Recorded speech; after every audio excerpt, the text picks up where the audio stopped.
Welcome back, everybody. Mike Rogers here from Late State Photography, and today we're going to go over how to make your eyes pop in photography because it's a very important thing. If your eyes are not popping in photography, your photo is going to look, well, it's not going to look as good as it can. So I'm going to show you how I went through with Betsy dressed as Harley Quinn, and then Autumn dressed as, well, Autumn because, we didn't have a theme that day, and how I went through and made their eyes pop. But before we go on, please just subscribe to my channel, like this video, leave a comment if you want. Also, in the description below will be my Instagram, Betsy's Instagram, Autumn's Instagram, and these amazing people right here, Hop Syndicate's Instagram, who's a nice little beer merch company out of Southern California. So please take the time and go look at all of our Instagram accounts too. Thank you. All right, so if you see this photo of Betsy right here, it's already done. I've already edited everything, and it looks really awesome. Like you get this motion with like the wind blowing through the mask's hair, and like she's just glaring at you like she's about to mess you up or something. Now the only issue is the eye. How can we make her eye right here be a little bit brighter? And it's simple. The first thing you're going to do is come here and open up a curves layer. You're going to pull it up in the middle a little bit and kind of brightens up everything, but we're going to hide that by hitting Command or Control I if you're on a Mac or a PC. And I have my brush set to 10% flow, white as the foreground color, so that way I could kind of like reveal everything I just hid. So now I'm going to zoom in on the eye right here. And I'm just going to go over everything very gently. Give it a couple passes, and you can already see how the white is, how the eye and the white in the eye and the blue in her eye are already coming up and popping a little bit more. So before and after. Now the next layer is going to be another curves layer. Drag it up in the middle again, maybe a little bit less this time. Invert it once again, and you're going to make your brush just a little bit smaller. And this time you're just going to focus on the bottom half of the eye.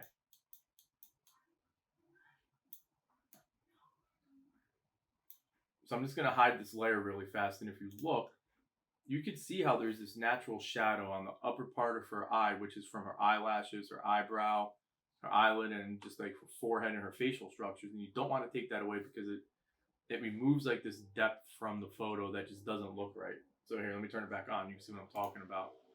So you can see this nice little shadow that's starting on the top here. It's gonna make it just a little bit brighter down here. Now, right there, that looks pretty good. And let me make this into a group. So before and after, you're already seeing the difference with her eye. But if you want to take it the next step further, oh my god, I zoomed in way too much. You have what they call the catch light, which is this little light right here. And for this one, what I do is I come and I make a brightness and contrast layer, and I drag this up a little bit, maybe like 35, because you want this to be the most visible thing. You invert it again, and once again, the catch light is what makes your eye look alive, like it's where your light is coming from. So I'm going to turn my flow on my brush up quite a lot too, to maybe like 55, 56%. I'm just going to color that in right there. And then opposite of the catch light, in every photo, if you have a catch light in the eye, which you should, opposite of that on the eye, it's also going to be brighter because that's just how the light travels through your eyeball. I'm not a doctor, so I can't explain how. Maybe somebody could. So I'm going to color in right there as well. And I'm going to come a little bit more down here and just add a little bit more lightness to the bottom and to the side there. So now when you zoom out, you could see like that contrast that comes through from her catch light to the opposite side of her eye. Before and after. Now, if you want to take this even another step further, the next thing you do is you come through and you can make a vibrance layer. And I want you to see what the vibrance does here before I invert. So I'm just going to turn this up to 100 for no reason. And that looks not realistic at all. Pull up the saturation to 100 too. It just makes it look crazy. So let's bring this back down to like maybe 9 on the saturation, and let's say about 45 on the vibrance. So now we're going to invert that, and it's a subtle difference, but that's what you want. You want to add all these subtle differences to the photo for a better end result. You don't want just one layer that does it all because it just doesn't look right. So there you go. Makes her eye just a little bit blurry. And I'm very satisfied with that. And I mean, we did that in what, 3-4 minutes with 4 different layers. And you can see what the difference of the eye looks like. So let's look at this eye one more time. Here is the after and the before. After, before. And I'm back. Obviously, I didn't prepare well enough for this and my camera battery died. So anyway, we're going to do the autumn photo now. All right, so now we have this photo of autumn. Once again, I've already gone through and edited the whole thing. This is the before image. I had to like recrop it and do some content aware around the sides. That's why I have the checkerboard. But then this is the after of this, and it's already great. But I want her eyes just to pop a little bit more. Because when you look at this photo, the first thing you're going to see is maybe her lips or her nose. Maybe this nice like highlighted side here, because I wanted it to be a little bit blown out. But I want your attention to be drawn here and here. So we're going to apply the same basic principles that we did on the first one to the second one. A curves layer. I'm going to raise this guy up a little bit here in the middle. Invert it. We're going to come back in now and go to work on her eyes. We're going to work on the left one, my left, or right, and then the other one. Bring your flow back down to like anywhere between 10 and 15%, whatever works for you. And you're going to come through, and you're just going to make her eye a lot lighter with this. And don't worry, we're going to still come through and do the whole shadow and everything. And then same thing over here.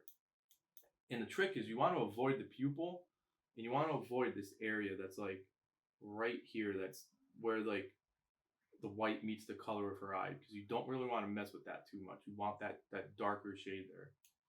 So let's make this one a little bit lighter. Even a little bit back here. Let's pop that up a little bit too. All right. Once again, another layer.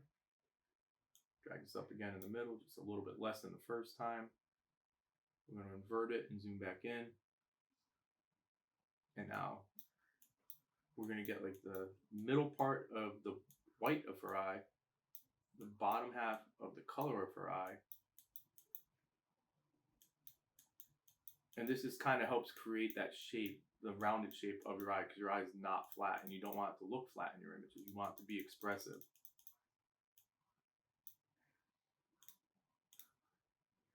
And you see how we created that natural shadow again. All right, next one, once again, it's going to be the brightness layer. Just bring this up to anywhere. It's like, hey, you know what? 50 sounds good. And like I said in the first one that I did of Betsy, you see how the catch light's right here, but you see how the opposite side of the catch light is lighter. And that's just how the light travels from the big window that's on her over here through her eye, and it lights up over here too. So you want to take that into consideration when you're editing these, because your photo would be ruined if you messed up somebody's eyes. Trust me, I've messed up plenty of eyes in my time.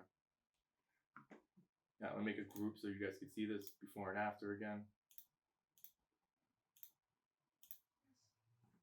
Now, if you want to take this up to the next level, and I didn't do this one on the first one, but we're going to do it on this one, just so you can see that there's another way to do it. First time we did the vibrance layer. This time we're going to add a saturation layer, a hue and saturation layer. So watch what happens when you drag the hue all the way up. It changes the color, and you really don't want to do that too much unless you have to correct the color of the eye. So let's put that back to 0, because I love the color of her eyes right now. Now let's bring up the saturation, and you can see, look at the whole image. Like, it's just overly saturated and all that, which is bad everywhere, unless you want this type of image. Not for me though. But if you zoom in and you invert it, and you just apply that layer change to just the blue greenish area of her eye, it almost makes it like 3-dimensional. It's gonna look like really glossy and really nice when you're done with it. So once again, here's without that saturation layer, and here's with the saturation layer. It's a very subtle change. Let me zoom in a little bit more so you guys could actually see it. So this is without it, and that's with it. You know, that's not enough. So let's bring this up a little bit more. There we go. So now it's at 61%, and you can see this change in her eyes, that like Just looks amazing at this point.